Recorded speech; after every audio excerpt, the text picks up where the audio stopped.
Christine McHugh, travailleuse sociale à l'organisme Deuil Jeunesse.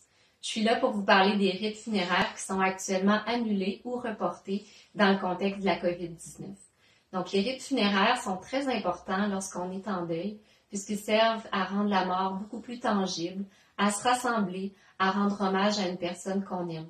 Dans le contexte où c'est pas possible de les faire actuellement, c'est sûr que plusieurs personnes peuvent se demander à quel moment ça va avoir lieu, est-ce que ça aura lieu.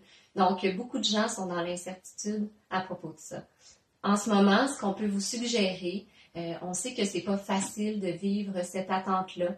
On est toujours dans l'espoir de voir la situation s'améliorer, mais on ne sait pas pendant combien de temps ça va durer. Donc, il y a des initiatives quand même qui peuvent être prises à la maison pour se permettre de vivre d'une certaine façon les rites funéraires. C'est sûr que ce ne sera pas du tout la même chose, mais il y a quand même des moyens de rendre hommage et de chercher peut-être à se rassembler, mais de façon virtuelle. Par exemple, des éléments qu'on peut peut-être proposer, ce serait de se donner un rendez-vous peut-être de façon virtuelle, en visioconférence, avec des proches.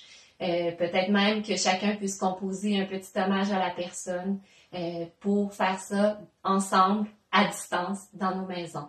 On peut aussi aménager un petit coin pour la personne décédée chez nous. On peut mettre des objets qui nous font penser à elle, des photos. Donc, on peut trouver des façons finalement de se rassembler, de vivre notre peine, de vivre nos émotions, mais de le faire dans un contexte où oui, il doit y avoir de la distanciation sociale. Oui, on doit vivre peut-être les choses un peu plus à la maison. Par contre, on sait que ça peut nous permettre de se rassembler quand même, d'être avec nos enfants, d'être avec nos proches, que ce soit par téléphone ou que ce soit justement en visioconférence. Donc, on vous encourage à utiliser ces moyens alternatifs-là pour le moment. Si jamais vous avez besoin de plus d'informations à ce sujet-là, sachez que vous pouvez toujours nous rejoindre à Deuil Jeunesse ou encore contacter votre salon funéraire pour avoir de plus amples informations.